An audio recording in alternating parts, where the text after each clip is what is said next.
আসসালামু আলাইকুম, আমি নাইম দক্ষিণ কোরিয়া থেকে।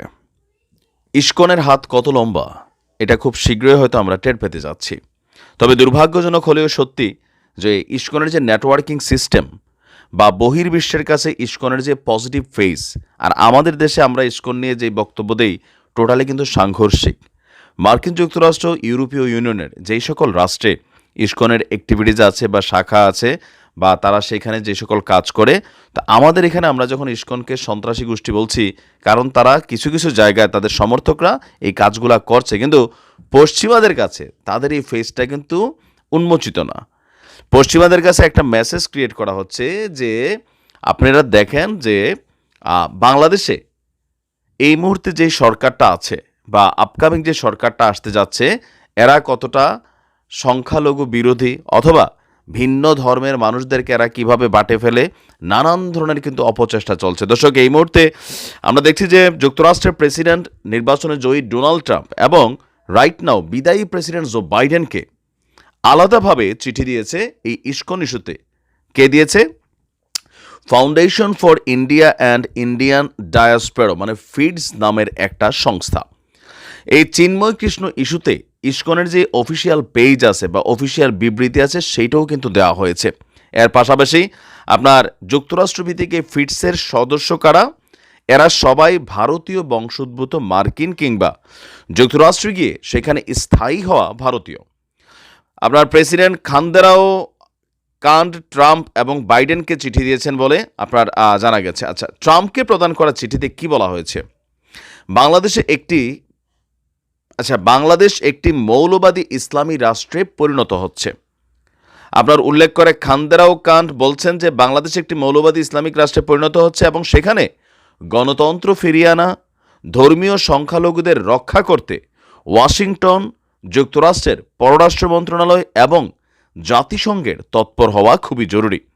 আমি প্রেসিডেন্ট জো বাইডেনের পাশাপাশি যুক্তরাষ্ট্রের প্রেসিডেন্ট ডোনাল্ড ট্রাম্প এবং তার নেতৃত্বাধীন যে প্রশাসনিক টিম আছে তাদের প্রতি অনুরোধ জানাচ্ছে যে ক্ষমতা গ্রহণের পর তারা যেন বাংলাদেশে শান্তি ফিরিয়ে আনে এবং ধর্মীয় সংখ্যালঘুদের রক্ষা করাকে অগ্রাধিকার দেন। এছাড়া বলছে যে বাংলাদেশকে একটি গণতান্ত্রিক এবং অন্তর্ভুক্তিমূলক সমাজ প্রতিষ্ঠিত হবে কিনা তা নির্ভর করছে দেশটির সবচেয়ে দুর্বল জনগোষ্ঠী সহ সব নাগরিকদের অধিকার সুরক্ষিত আছে কিনা।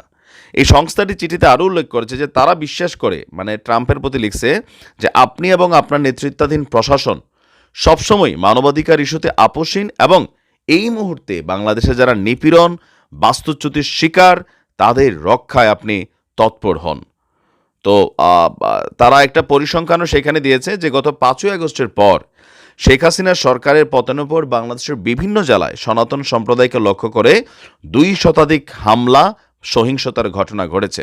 আর চিন্ময় কৃষ্ণের যে গ্রেপ্তার, সেটাকেও তারা এখানে মেনশন করে বলেছে যে তার জামিন না পাওয়া এটাও মানবাধিকার লঙ্ঘন, পাশাপাশি তাকে একটা মিথ্যা মামলায় এখানে ফাঁসানো হয়েছে।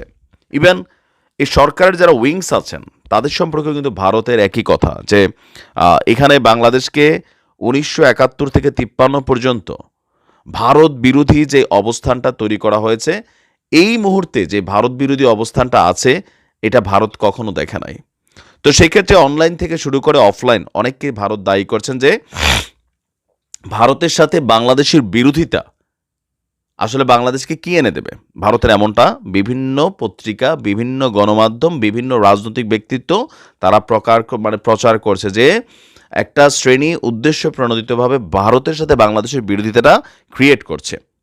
এখন এই যে মার্কিন যুক্তরাষ্ট্রের কাছে চিঠি দেওয়া হলো, ট্রাম্পের কাছে, বাইডেনের কাছে, এগুলোর ইফেক্ট কী হবে, বাইডেনের মাধ্যমে কি ইফেক্ট হবে এটা সম্পর্কে কারোরই হয়তো ওরকম আইডিয়া হবে না, কিন্তু ডোনাল্ড ট্রাম্প তিনি এই বিষয়ে কনসার্ন করবেন। লাস্টবার যখন ক্ষমতায় ছিল তখনও প্রিয়া সাহা নাকি এক মহিলা, সে গিয়া বলছিল যে বাংলাদেশ থেকে এত মিলিয়ন সংখ্যালঘু শেষ হয়ে গেছে, মানে নানান বক্তব্য দিয়েছিল। খেয়াল আছে তো, আওয়ামী লীগ সরকার ছিল তখন ক্ষমতায়। তো একই পরিস্থিতি আবারও আসছে চিন্ময় কৃষ্ণ এই ইস্যুতে।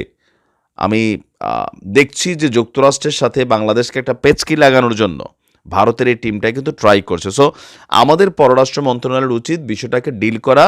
যুক্তরাষ্ট্রের যে আমাদের এখানে রাষ্ট্রদূত আছেন তার সাথে এই বিষয়গুলো, কারণ তিনি তো বাংলাদেশে থাকেন, প্রেক্ষাপট দেখছেন, ওই চিঠির মধ্যে কী লিখলো, বাস্তবে কী ঘটছে এটা কিন্তু তিনি জানেন। তাকে এটা অবহিত করা খুবই জরুরি, নয়তো প্যাচ লাগবে। দেখা যাক পরিস্থিতি কোন দিকে যায়।